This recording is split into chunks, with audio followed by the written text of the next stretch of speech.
Hello students, இன்னைக்கு நம்மளோட கிளாஸ்ல 10th மேக்ஸில் இருக்கக்கூடிய 8வது சாப்டரான புள்ளியியலும் நிகழ்தகவும் அப்படிங்கிற சாப்டர் இருக்கக்கூடிய ரொம்ப ரொம்ப முக்கியமான ஒரு 5 மார்க்ஸ் தான் சொல்ல போறேன். இது பயிற்சி 8.4ல 8வது சம்மா இருக்கும். கொஷின் என்னன்னு பாருங்க. ஒரு பெட்டியில பாத்தீங்க அப்படின்னா 3, 5, 7, 9 எக்ஸெட்ரா 35, 37 இந்த மாதிரி ஒற்றைப்படை எண்கள் எழுதுன ஒரு சீட் எல்லாத்தையும் போட்டு குறிக்கப்பட்ட சீட்டுகளை ஒரு பெட்டியில போட்டு வச்சிருக்காங்க. அதுல இருந்து நம்ம சமவாய்ப்பு முறையில ரேண்டமா ஒரு சீட் எடுக்க போறோம். அந்த நம்ம எடுக்கிற சீட்டுல இருக்கக்கூடிய நம்பர் என்னவா இருக்கணும் அப்படின்னா 7ன் மடங்கா இருக்கணும், அல்லது நம்ம எடுக்க போற சீட் இருக்கக்கூடிய நம்பர் பகா எண்ணாக இருப்பதற்கான நிகழ்தகவை காண்கன்னு கொடுத்திருக்காங்க. இப்ப பாத்தீங்களா, அல்லதுன்னு ஒரு வேர்டு வந்துருக்கு பாத்தீங்களா, இதுதான் இந்த கொஸ்டினுக்குரிய க்ளூ வேர்டு. அல்லது அப்படின்னு வந்ததுனாலே இப்ப 7ன் மடங்காக இருக்கக்கூடிய நிகழ்ச்சியை ஏனும் பகா எண்ணா இருப்பதற்கான நிகழ்ச்சியை பீனும் எடுத்துக்கிட்டு நம்ம கண்டுபிடிக்க வேண்டியது என்னன்னா எதுக்கான நிகழ்தகவுனா P of A union B. அல்லது அப்படின்னாலே ஏ அல்லது பி அப்படின்னாலே ஏ சேர்ப்பு பி, அதாவது ஏ யூனியன் பி கண்டுபிடிக்கணும்னு அர்த்தம். So P of A union பிக்கு என்ன ஃபார்முலானா P of A plus P of B minus P of A intersection B. So மூணுமே கண்டுபிடிக்கணும். அப்ப 7ன் மடங்குக்கான நிகழ்தகவு கண்டுபிடிச்சீங்கன்னா பி ஆஃப் ஏ கிடைக்கும். பகா எண்ணுக்கான நிகழ்தகவு கண்டுபிடிச்சீங்கன்னா பி ஆஃப் பி கிடைக்கும். அதுக்கப்புறம் ரெண்டுக்கும் இன்டர்செக்ஷன் கண்டுபிடிச்சிட்டு அப்புறம் யூனியன் கண்டுபிடிக்கணும். சரிங்களா? ஸோ அப்போ என்ன பண்ண போறோம் அப்படின்னா ஃபர்ஸ்ட் கூறுவெளி எழுதணும்.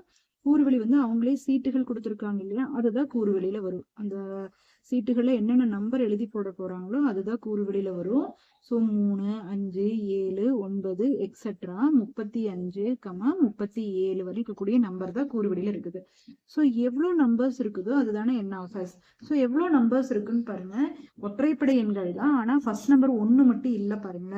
ஸோ டோட்டலா 38 நம்பருக்குள்ள ஒற்றைப்படை எண்கள் எவ்வளவு இருக்குன்னா 19 நம்பர் இருக்கும். ஆனா இங்க ஃபர்ஸ்ட் நம்பர் 1 விட்டுறதுனால இதுல எத்தனை ஒற்றைப்படை எண்கள் இருக்குன்னா 18 ஒற்றைப்படை எண்கள் இருக்கும். அதுக்கப்புறம் ஃபர்ஸ்டுக்கான நிகழ்தகவு, அதாவது 7ன் மடங்கா இருக்கணும். எது எடுக்கப்படக்கூடிய சீட்டு. இப்ப நம்ம என்ன எழுதிக்கலாம்னா எடுக்கப்படும் சீட்டானது 7ன் மடங்காக இருக்கும் நிகழ்ச்சி ஏ என்கன்னு எழுதிக்கலாம். ஏக்குள்ள என்னென்னவெல்லாம் வரும்னு பாருங்க. இங்க இருக்கக்கூடிய நம்பர்ல 7ன் மடங்குகள் என்னவோ அதை மட்டும்தான் எழுதணும். ஸோ 7 ஒற்றைப்படை எண் தான் அதுக்குள்ள இருக்கும்.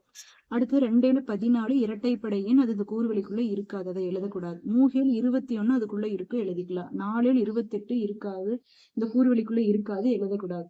7 35ங்கிறது கூறுவெளிக்குள்ள இருக்கும், எழுதிக்கலாம். நிறைய பேர் இங்க 7ன் மடங்குன்னு சொன்னோன்னா 7 14 21 28 எல்லாத்தையும் எழுதிடுவாங்க. அப்படிலாம் எழுதக்கூடாது. இந்த கூறுவெளி இருக்கக்கூடிய நம்பர்ல எதெல்லாம் 7ன் மடங்கோ அதை மட்டும்தான் எழுதணும். ஏ எழுதணும்னா என்ன எழுதணும் அப்படின்னா என் ஆஃப் ஏ எழுதணும். N of A எத்தனைனா 3. N of ஏ எழுதணும்னா பி ஆஃப் ஏ கண்டுபிடிக்கணும். பி ஆஃப் ஏக்கு என்ன formula? N of A by n of S. So பிரதியிட்டீங்கன்னா என் ஆஃப் ஏவோட மதிப்பு 3, என் ஆஃப் எஸ்ஸோட மதிப்பு 18. இதை கேன்சல் பண்ண வேண்டாம், அப்படியே வச்சுக்கலாம். இப்போ ரெண்டாவது நிகழ்தகவு கண்டுபிடிக்கலாம். ரெண்டாவது என்ன? பகா எண்ணா இருக்குன்னு சொல்றாங்க. ஸோ எடுக்கப்படும் சீட்டானது பகா எண்ணாக இருக்கும் நிகழ்ச்சி பி என்கன்னு எழுதிக்கலாம். ஸோ பகா எண்ணாக இருக்கும் நிகழ்ச்சி அப்படிங்கிறதுனால எதெல்லாம் கூறுகள் இருக்கக்கூடிய நம்பர்ல எதெல்லாம் பகா எண்களோ அதெல்லாம் எழுதிக்கலாம். இப்போ நம்ம எடுக்கிற சீட்ல இந்த நம்பர்ல எது இருந்தனாலும் நம்ம எழுதிக்கலாம். ஸோ இதெல்லாம் எழுதிட்டு என் ஆஃப் பி எழுதணும்.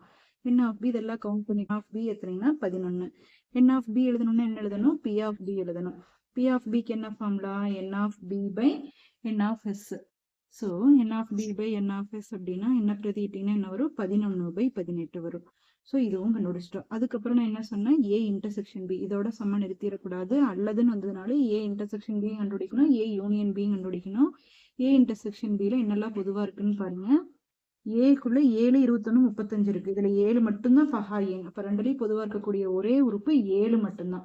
என் ஆஃப் ஏ இன்டர்செக்ஷன் பில எத்தனை உறுப்புகள் இருக்குது? ஒரே உறுப்புகள் இருக்குது. So n of A intersection B equal to 1. அதுக்கப்புறம் என்ன கண்டுபிடிக்கணும்? P of A intersection B கண்டுபிடிக்கணும். பி ஆஃப் ஏ இன்டர்செக்ஷன் பிக்கு என்ன formula? N of A intersection B by n of S. பிரதிட்டீங்கன்னா என்ன வரும்? 1/18ன்னு வரும். ஸோ இதோட ஆன்சர் கண்டுபிடிச்சிட்டோம். இப்போ நம்ம கண்டுபிடிக்க வேண்டியது என்னென்ன? P of A union B. P of A union B என்ன ஃபார்முலா?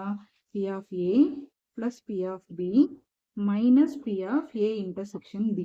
ஸோ இதில் பிரதியிடுங்க. P of A ஓட answer 3/18 plus P of B ஓட answer 11/18 minus P of A intersection B ஓட ஆன்சர் 1/18. ஸோ பகுதி எல்லாம் சேமா இருக்கிறதுனால தொகுதி 2ஐ இந்த 2 தொகுதி கூட்டிட்டு இதை கழிச்சிடணும்.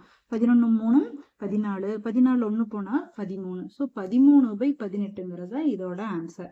அப்ப கடைசியா என்ன எழுதிக்கலாம்? therefore தேவையான நிகழ்தகவு ஈக்குவல் டு 13/18ங்கிறது இதோட ஆன்சர். Thank you students.